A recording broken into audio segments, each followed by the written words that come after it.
घोषणा होऊ शकतात, परंतु कोणत्याही प्रकारे राज्याची आर्थिक स्थिती ही आत्ताच्या घडीला डबघाईला आलेली आहे। देशाचा विचार केला तर जास्तीत जास्त मदत उत्तर प्रदेशला मिळते, बिहारला मिळते, परंतु राज्याचा या देशाच्या उत्पन्नाच्या मध्ये सगळ्यात मोठा वाटा असताना सुद्धा राज्याला अतिशय या सगळ्या राज्यापेक्षा कमी प्रमाणात केंद्राने सहाय्य केलेलं आहे।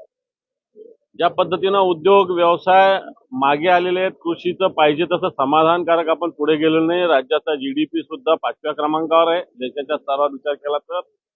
आपण या सगळ्या स्थितीमध्ये मंत्र्यांचे जे मागच्या काळातले वक्तव्य, मग लाडकी बहीण योजना असेल, अन्य योजना असेल, कित्येक कॉन्ट्रॅक्टरांचे हजारो कोटी रुपये देणं थांबलेलं आहे। सार्वजनिक बांधकाम विभाग असेल, जलसंधारण असेल, जलसंपदा असेल, कित्येक लोकांना, कित्येक आदिवासी आणि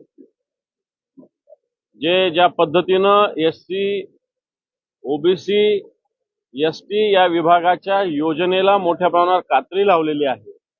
आपण या सगळ्या स्थितीमध्ये राज्याच्या अर्थसंकल्पाकडून फार आशा बाळगावी असं मला वाटत नाही।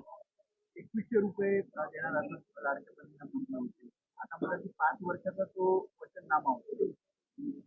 हे पण हेच तर आहे, म्हणजे 5 वर्षाचा वचननामा आहे, म्हणजे शेवटच्या 6 महिन्यात करणं म्हणजे वचननामा पूर्ण करणं। आजच्या 2100 रुपयाचा व्हॅल्यू आणि 5 वर्षानंतरच्या 2100 रुपयाचा व्हॅल्यू काय राहील? चला ठीक आहे, 2100 रुपये 5 वर्षानं 4 वर्षांनी करणार असेल तर आजचा 2100चा व्हॅल्यू आणि 5 वर्षानंतरच्या 2100च्या व्हॅल्यू मध्ये फरक आहे। त्यामुळे निवडणुकीसाठी प्रलोभनं, घोषणाबाजी या सरकारने केलेली स्पष्ट दिसते। सत्ताधारी आमदार संजय गायकवाड म्हणत आहेत की या लाडक्या बहीण योजनेमुळे सरकारच्या तिजोरीवरती भार आणलेला आहे, अर्थसंकल्पामधून कोणत्याही आमदाराला निधी मिळणार नाही।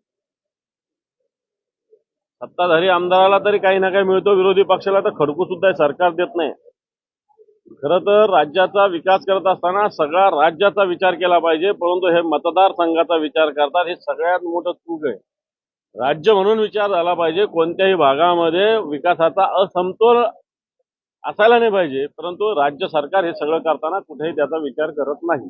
सत्ताधारी आमदारांच्या कारखान्यांना जवळपास 1100 कोटी रुपयाचा जो निधी आहे तो उपलब्ध करून दिलेला आहे। त्यामध्ये अजित पवार असतील किंवा एकनाथ शिंदे यांची माझ्या माहितीप्रमाणे तर या सगळा निधी एकाच कारखान्याला द्यायचं घाट घातला जात आहे। एकाच कारखान्याला, एकाच मंत्र्याच्या, राज्यातल्या कॅबिनेट मधल्या एकाच मंत्र्याच्या कारखान्याला देण्याचा घाट घातला जातोय। खरं तर साखर कारखान्यांना मदतीची आवश्यकता निश्चित आहे, पण सरकार सुद्धा इथं सत्ताधारी पक्षाचे कोण हे सगळं बघतं। मला असं वाटतं साखर उद्योग या महाराष्ट्राचा एक अर्थव्यवस्थेचा मोठा कणा आहे।